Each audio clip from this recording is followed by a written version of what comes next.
Paminamudha Yesu Christa the Kenai Chikineza do Barawin Dadami Bando Tinia Dizeman Sekune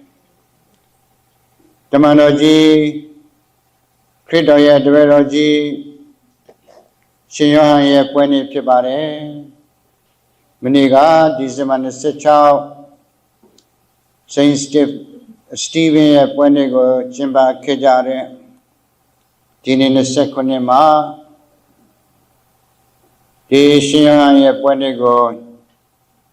Kadri Tinoga Chimbani Chimbe Pibare So Dinimine Cheruria Lundiniama Suyo Yashilare Chinkama Cheruria Jesu Shen Pasiari Juma Senkigo Triya Aumi De Puele Pibare Tuya Batingan Tanago Gondo Turin Pi Usalanyo Picare Sessionita Twema Piajavomia Zago to Saukevare So Piajavomia Zago to Gangi Picevare So Ilune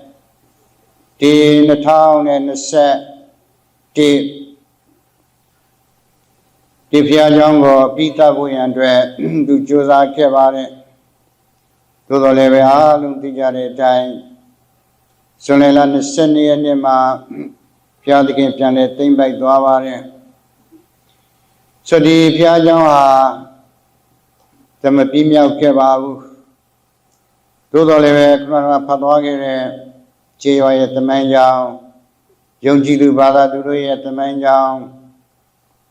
Pipiajan Piti Labon, Majare Dine, Sanau So, Jolure, Natona Senate, January Lama,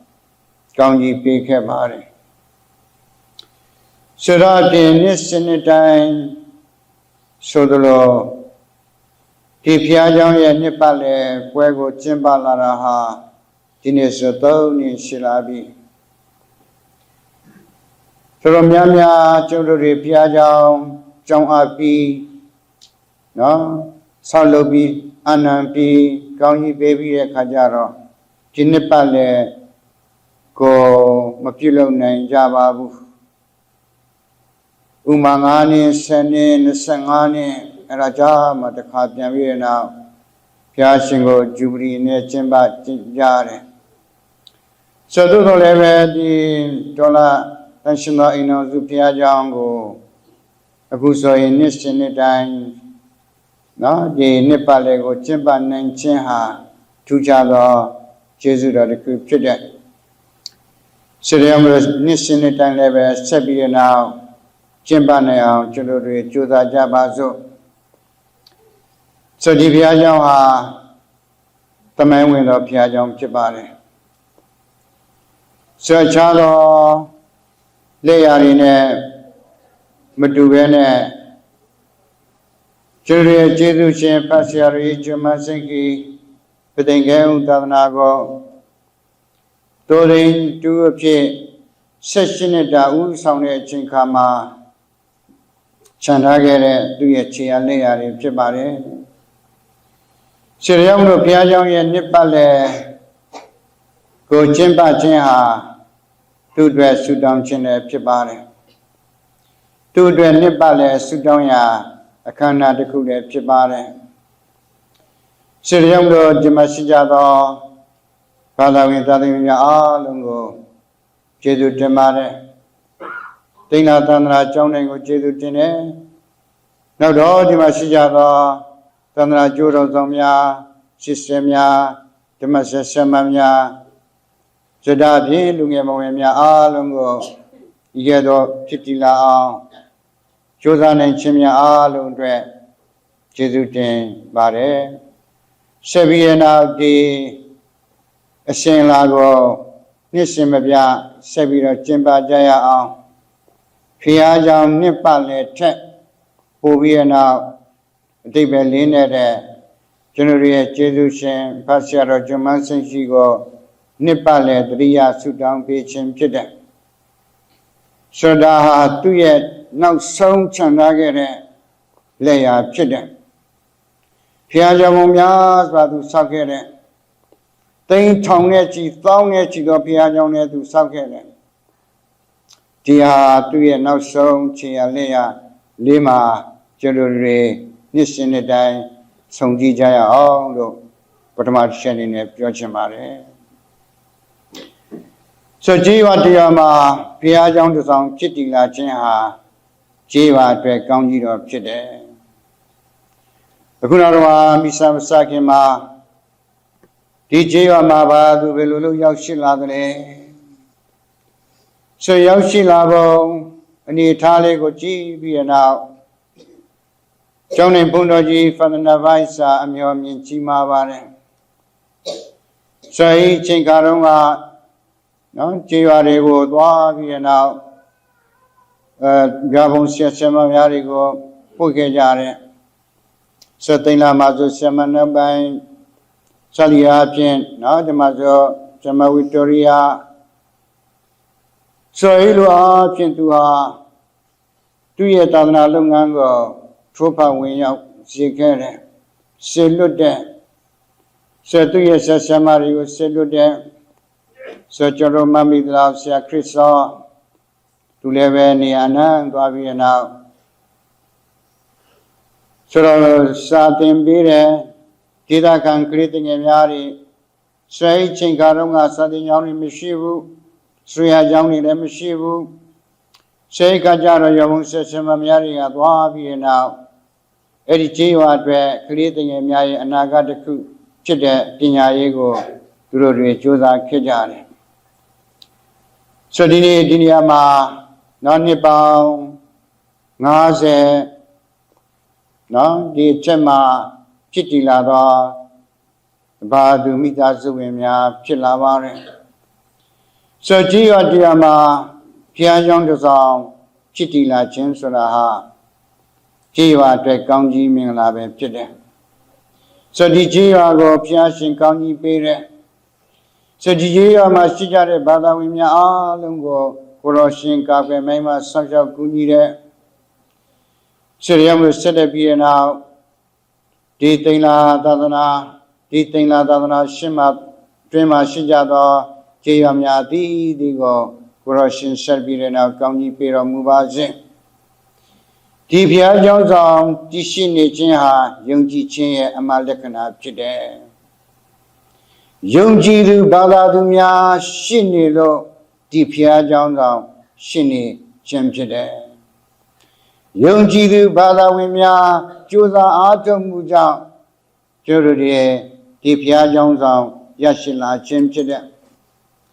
ခြေတော်မလို့ဒီဘုရားကျောင်းဆောင်တည်ရှိနေခြင်းဟာဒီကြေးရမှာရှိရသောကျတို့ယုံကြည်သူဘာသာဝင်များရဲ့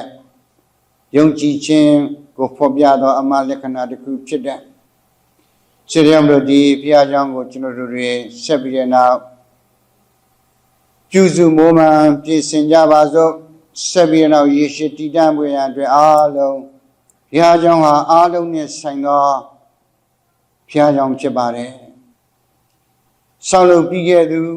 ဆောက်လုပ်ခဲ့ကြသူတွေနဲ့ပဲမဟုတ်ပဲနဲ့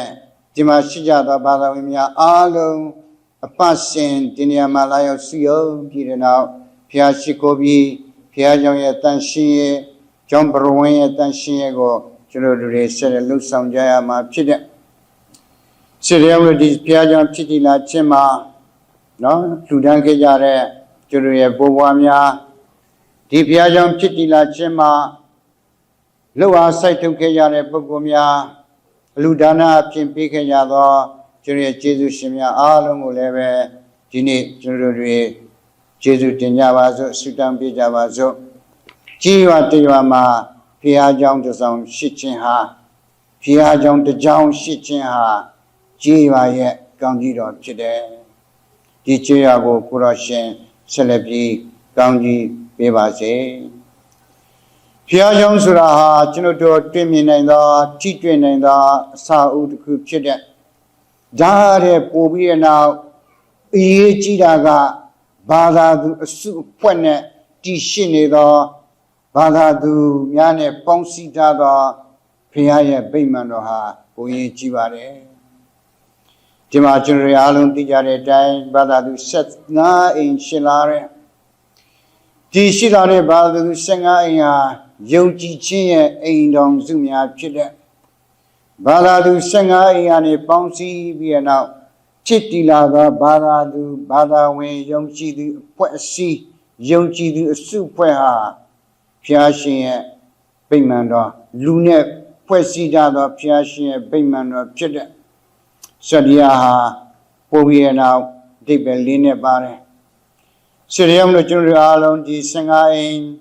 ဒီမှာရှိကြသောမိသားစုများအားလုံးကျွတ်တို့အားလုံးဒီဘုရားကျောင်းကိုမနေ့တစ်ခါညနေတစ်ခါလာဖို့မလွယ်ကူပါဘူးတနင်္ဂနွေနေ့တော့ကျွန်တော်လာကြတယ်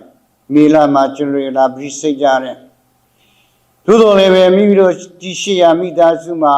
မိတို့မိသားစုဝင်တွေစုပေါင်းပြီးတဲ့နောက်ဇုညာမေတ္တာဆိုခြင်းပဋိစိတ်ခြင်းတွေကိုပြုလုပ်ကြပါဒါဟာယုံကြည်ခြင်းရဲ့အခြေခံချက်တွေပဲဖြစ်တယ်ယုံကြည်ခြင်းဆိုတာဟာအတွေးအမြင်တစ်ခုမဟုတ်ဘူးယုံကြည်ခြင်းဆိုတာဟာအပြောတစ်ခုလောက်ပဲမဟုတ်ဘူးယုံကြည်ခြင်းဆိုတာဟာလက်တွေ့ဘဝမှာနေထိုင်သောဘဝရဲ့အတွေ့အကြုံဘဝရဲ့ဖြစ်စဉ်ဖြစ်တဲ့ယုံကြည်တယ်လို့ပြောပြီးတဲ့နောက်လက်တွေ့မှာကျွန်တော်တို့တွေခမည်းတော်သားတော်တောင်မတွနိုင်ဘူးဂုဏ်ကျေးဇူးတော်မေတ္တာတော်တရက်တစ်ခါမဆိုဖြစ်ဘူးကောင်းကင်ဘုံမေတ္တာတော်မှမနဲ့မဆိုနိုင်ဘူးဆိုလို့ရှိရင်ယုံကြည်ခြင်းဟာအတွေ့တစ်ခုလောက်ပဲဖြစ်မယ်ယုံကြည်ခြင်းဆိုတာဟာဘဝနေထိုင်မှုပုံစံဖြစ်တဲ့ယုံကြည်သူဟာမနဲ့အိယာထတာနဲ့